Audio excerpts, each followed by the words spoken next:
2026 December లోపల Indian prime మినిస్టర్గా యోగి ఆదిత్యనాథ్ రావటం జరుగుతుంది. జై శ్రీరామ్. 2022 నుంచి 2025 అక్టోబర్ వరకు మొత్తం 19 ప్రెడిక్షన్స్ అనేవి నేను చెప్పినట్టు జరిగినాయి.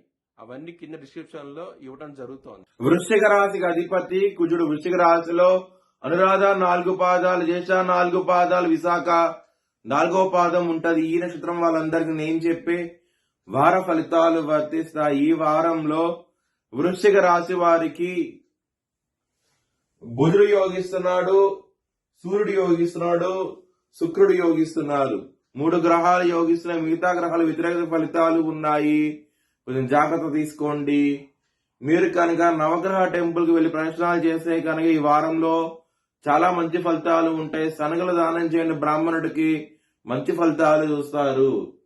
సోమవారం రోజున, గురువారం రోజున ముఖ్యమైన పనులు స్టార్ట్ చేస్తే కనుక ఖచ్చితంగా విజయం సాధించవచ్చు.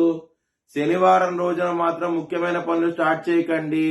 స్టార్ట్ చేస్తే కనుక వ్యతిరేకత ఫలితాలు ఉంటాయి. ధన నష్టం వచ్చే అవకాశం ఉంటది. వృశ్చిక రాశి వారికి కుటుంబ పరంగా ఇబ్బందులుంటాయి. 2వ స్థానంలో కుజున్నాడు. శని దృష్టి కుజుని పడుతుంది.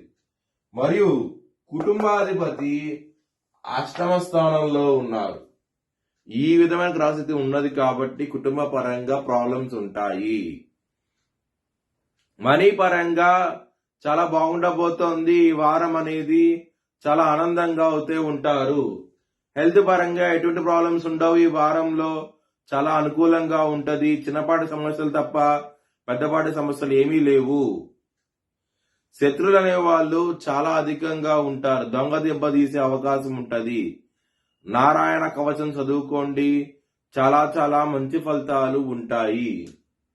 లవర్స్ కి మాత్రం బ్యాడ్ టైం నడుస్తోంది. మీ లవర్ కి మాత్రం ప్రపోజ్ చేయకండి. ప్రపోజ్ చేసి రిజెక్ట్ చేసే అవకాశాలు ఎక్కువగా ఉన్నాయి. ఎందుకంటే పంచమాధిపతి గురువు 8వ స్థానంలో ఉండటము, 5వ స్థానంలో శని భగవాన్ ఉండటము, దృష్టి శని మీద పడటము, ఈ గ్రహస్థితి ఉండటం మూలంగా లవర్స్ కి అంత అనుకూలంగా అవుతే లేదు ఈ వారం అనేది. బిజినెస్ పరంగా మాత్రం పెట్టుబడులు ఎక్కువ పెట్టండి. మంచి లాభాలు చూస్తారు. ఈ వారం అనేది చాలా అనుకూలంగా ఉంటది. మ్యారేజ్ పరంగా మాత్రం చాలా బాగుంటది. 2వ స్థానం అధిపతి అయినా సప్తమాధిపతి అయిన శుక్రుడు 2వ స్థానంలో ఉండటము, ఈ విధమైన గ్రహస్థితి ఉండటం మూలంగా మ్యారేజ్ పరంగా బాగుంటది. కానీ కొంచెం ప్రాబ్లమ్స్ అనేవి ఉంటాయి. ఎందుకంటే శనిగారి దృష్టి 7వ స్థానం మీద పడినప్పుడు ప్రాబ్లమ్స్ లేకుండా ఉండవు. మ్యారేజ్ లైఫ్ లో 50% ప్రాబ్లమ్స్ ఉంటాయి, 50% హ్యాపీనెస్ అంటూ ఉంటది ఈ వారం అనేది.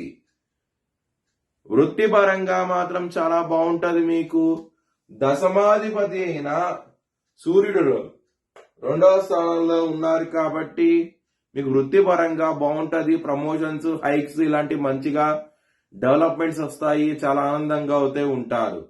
మీ భవిష్యత్ వివరాల కోసమై HLN జ్యోతిష్యాలను సంప్రదించండి.